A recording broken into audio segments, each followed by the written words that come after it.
Hey, now it's Brace for Impact, and I'm your host, Mike Gilbert, and I'm going solo on that ass, but it's still the same. We're talking TNA wrestling, and we're trying to stay ahead of the game here. But this week on Brace for Impact, I am having trouble finding things to talk about. I was just in my chat, and Gerard. So it's 0606 a.m. Hawaii Standard Time. And I have had one of these bad boys, and I just started another one. So swig of coffee for me, I guess. I uh I was I was trying to scour the internet looking for stuff to look up, and I'm like half tired, man. I got up at 5. I actually set my alarm for 5 a.m. just to do these podcasts, and usually there's enough to talk about where I'm not like scrambling to find things. And I typically will prepare the night before, and and that's usually a good way for me to do it. And then if anything breaks like the morning of, then I will have that to talk about. But this week just like wasn't a ton of news. Last week there was all kinds of news. Like last week I had too much to talk about. I didn't actually get to spend enough time on some of the topics that I wanted to hit. But this week a little light on the news, but we do have some topics, and I want to thank some of the boys from my Brace for Impact family for hooking me up with some news to talk about. Um, and sending me some information. So, I guess the top story is Sacrifice. Um, they are, according to PW Insider, they're set to break some attendance records. So TNA is about to make history in El Paso. Here's a scoop from PW Insider. With 2 weeks to go before TNA Wrestling returns to El Paso, PW Insider can confirm that ticket sales for the Sacrifice TNA Plus special, not pay-per-view, are expected to surpass the total ticket sales of Victory Road in San Antonio. That event was a complete sellout with over 2,000 paid. The advanced ticket sales for both El Paso shows, Sacrifice and the 315 TNA taping, will likely be the largest individual live event TNA paid attendances in the United States in years. According to sources, TNA will have to open up more seats due to demand for both nights at the El Paso County Coliseum. Okay, so let's break this down a little bit. So they're talking about this being the highest paid attendance in years, yet in the story they're comparing it to San Antonio Victory Road, which was only 2,000. They're not comparing it to Bound for Glory, which was over 3, and they're not comparing it to Genesis, which was 4. They're comparing it to San Antonio. So if they're going to compare it to the largest paid attendance, you would think they would compare it to the latest largest paid attendance, which was TNA Genesis in January. So I'm starting to think. So I talked about this with Joe Lanza earlier this week on Flagship Plus. I think this might be the largest paid attendance for a TNA Plus special. I don't know that this is going to surpass El Paso based on the wording of this. But Mike Johnson is doing a PR job here for TNA, which is fine. Which that's kind of his role in media right now. He does break some interesting stories, but for the most part, he he does just PR. And so that's okay. But the wording on this is a bit confusing. So now we got people thinking that this is going to be beating Genesis, which was 4,000. And I think what they meant is this is going to beat Victory Road in San Antonio. I get the feeling they're going to be over 3,000 for this one. But who knows? Billy says non-pay-per-view attendance record. That's what I'm thinking that they meant, but that's not what he said. That's not what he said. So if you decipher the wording, right, which it's, if TNA would just present the numbers, this would be so much easier. But instead, they're giving us fucking riddles, right? They don't produce the numbers. And so it's hard to report on this stuff. And I'm at the point now where I don't feel comfortable even reporting the numbers because all we're basing it off of what they're saying, right? They're saying through Mike Johnson, right? This was very much a press release that this is going to be their largest attended show in years in the US. But they don't say what that number is. And they're not telling us what they're comparing it to. So that's all fluff. It's fluffy bullshit. Okay. It'd be much easier if they just said, yeah, we're expecting 3,500 and it's going to be the largest TNA Plus special. Or say, no, we're expecting 4,500 and this is going to beat our Genesis pay-per-view, which was 4,000, whatever, 30 something, which some other people told me it was a little bit lower than that, but let's just go with 4,000 for TNA Genesis. I don't want to do the whole dance. Okay. I think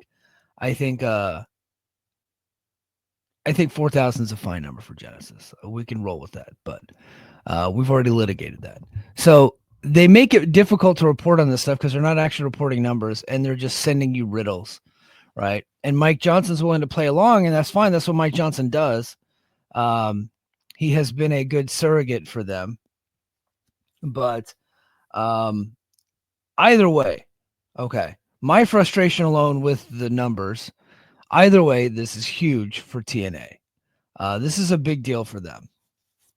They, because Sacrifice, they sold most of these tickets without a single match announced. And I'll be honest, I was worried about walk up and things like that because when this show got announced and the original tickets were bought, the most expensive seats being the floor seats were bought. They were bought when they had Jordan Grace and Joe Hendry in the company, right? Not Joe Hendry, sorry. Josh Alexander in the company. Oh, I need another swig of coffee. God damn. And since then, we have Elijah and like the colognes and so I was a little bit worried that some of the momentum would go away. I worry about stuff like that. But the momentum is still there. Things are still picking up. And Texas remains a great market for TNA. It's always been a great market for TNA. It's always been a great market for wrestling in general. I think that AEW just had a run of successful shows in that state, and WWE always does well, right? They did well there in January. And since January, this would be what? The 4th and 5th live events for TNA in the state of Texas since January. And every single one of them has done really, really well, including, the San Antonio tapings, which for a TV taping did really well. I think they had probably, 1,600 around the first night and probably about 1,000 the second night, which is for a television taping for them is actually really, really good.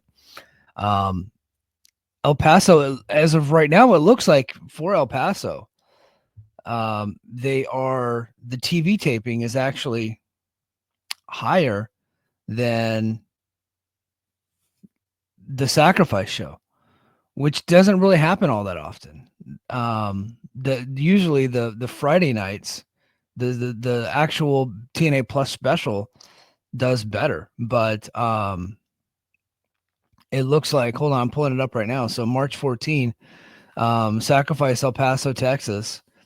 So this is just floor seats because you can't count the general admission seats, but usually counting the floor seats is indicative of what the general admission will do, right?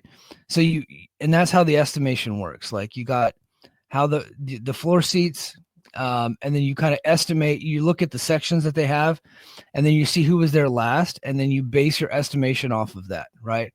So for March 14 Sacrifice, El Paso, Texas, they have 557 floor seats, right? Those are the most expensive seats. And as of a couple of days ago, they had sold 549 of those. So they're 98.6% sold.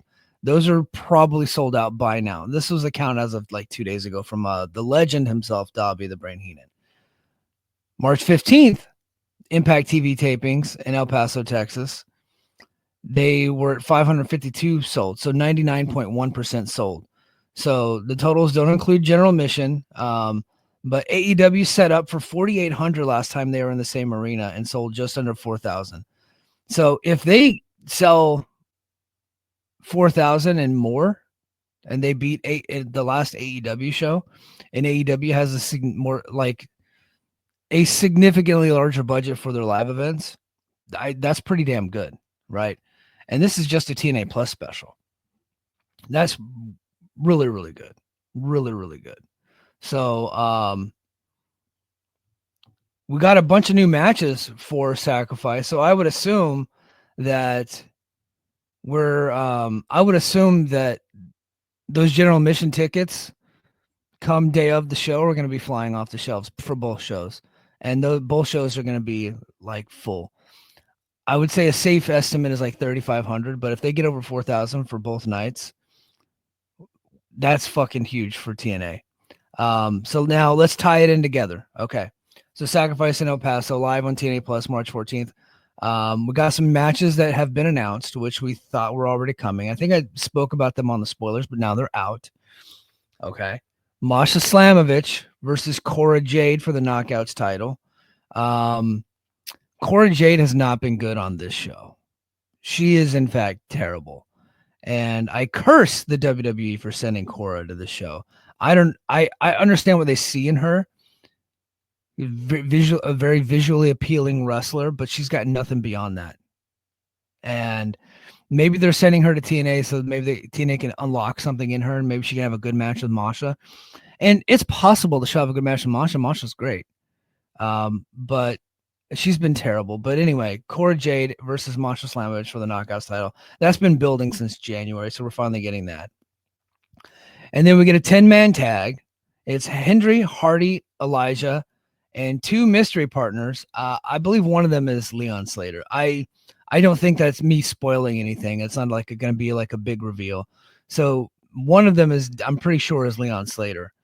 And then there's going to be another mystery partner versus the System and the Cologne. So the System sans Moose. So it would be because Moose is going to be taking on Jeff Hardy in a ladder match. So it's going to be JDC. What a weak lineup for the heels, by the way. Eddie Edwards, Brian Myers, JDC, and the Colognes. But so here's what they did. So that's not a very good match for a big show. Okay. Like that 10-man tag, unless that mystery partner is somebody significant, which it won't be. It's probably Nick Nemeth, to be honest with you. I don't know that was not a part of the spoilers. That is just my read on it. So it's going to be somebody that's already working there. It's not, and I know TNA fans are going to go crazy. Who is the mystery partner? Is it going to be Miro? Is it going to be Malachi Black? Is it going to be AJ Styles? It's probably going to be Nick Nemeth. Lowered expectations. I actually need to get my lowered expectations button. I meant to upload it. I need to get my lowered expectations button. I'll have that ready for next week. Versus the System and the Clone. So that match in and of itself is not an interesting match for a pay-per-view. Okay. But what they did is, and this has not been revealed yet on television, but I'm going to go ahead and say it now because this is not a significant spoiler. It's already all over social media. I talked about it last week. So let's just get to it. This is going to be a cage match. Okay. And yes, I talked about how TNA finally owns their own cage. D'Amore kept the cage. I think it was his. So, D'Amore kept the cage. And but now TNA purchased their own cage. They have their own cage. They have set this up for a cage match. It'll be a 10-person cage match or 10-man cage match. But as I don't know that it's going to be a Lethal Lockdown cage match. And I think if they put the title Lethal Lockdown on it, then that actually makes the show much bigger, regardless of how poor the talent is in the match. Not that the talent's bad or anything, but there's only one like big star in the match, and it's Hendry, right? And I feel like Hendry has been feuding with the System for a whole year. It's like the System are the only heels in the company, And then they just signed these two job guys, the Colognes, off of NWA TV, who had been with WWE forever. And they threw him in the match. I just kind of like cutting through all of the smoke screen. Like if you look at it as a match, it's not that good. You add the cage element. This fan base has been hungry for a cage. So like we're gonna give you a shitty match, but we'll put it in a cage to make you happy. And then look, this is what we got. We might get to see Leon Slater hit the Swanton 450 from the top of the cage, so that'll be cool. Okay, now probably the biggest match of the night, the most important match as far as I'm concerned, and the one that will actually move tickets is Jeff Hardy versus Moose in a ladder match. That's a significant match, especially with especially with Moose getting airtime on NXT and being a rating success. Now, this is going to upset some people that are some of my listeners that are AEW fans. I don't know why you guys are weird about this stuff, but some of you guys are goddamn creepy about this. But TNA has done good numbers for NXT, and I'll get into those numbers in a little bit. I don't like to talk ratings, but TNA has actually been beneficial to NXT, and I know that upsets people, but they actually have. Okay. But with him getting this big spotlight on NXT, and he's got the big match with Obafemi coming up at Roadblock, and it's not going to be title for title. It's only for the NXT Heavyweight Championship, which tells you exactly who's going to win the match. We already know who's winning that match, but that's fine. It's a TV match at Madison Square Garden Theater. I guess it used to be called the Hulu Theater. I don't know what it's called now. But that's going to be on NXT Roadblock, and I'll talk about that in a minute. But this match is coming 3 days after that. And so he's going to have all this buzz. Jeff Hardy, the Hardy Boys are also going to be on NXT that week, and they're going to be taking on Fraxium. And the TNA titles are on the line there. I think we know who's going to win that match. So the Hardy Boys are not booked on Sacrifice as a tag team. Spoiler alert, right? So Jeff Hardy will then be getting even more buzz, and he already has, and he's already the biggest star on the show. Jeff Hardy is a bigger star than Joe Hendry on the show, bar none, right? The Hardy Boys are huge, but I think that Jeff Hardy himself, the individual act, is the biggest star on the show. Okay, most over guy on the show by far, and him in a ladder match. The guy's almost 50, still doing ladder matches. I wouldn't do it. If I were in charge of this company, I would not be booking Jeff in a ladder match. I'd want to protect Jeff at all costs. He's fucking crazy. He wants to do ladder matches, so they're going to let him do it. Okay. But so that is going to be the biggest match on the show. I would say that should actually main event the show. But the cage match, very likely to have an angle at the end of it, either with whoever the mystery partner is or Elijah. Something's going to happen there that's going to lead into rebellion.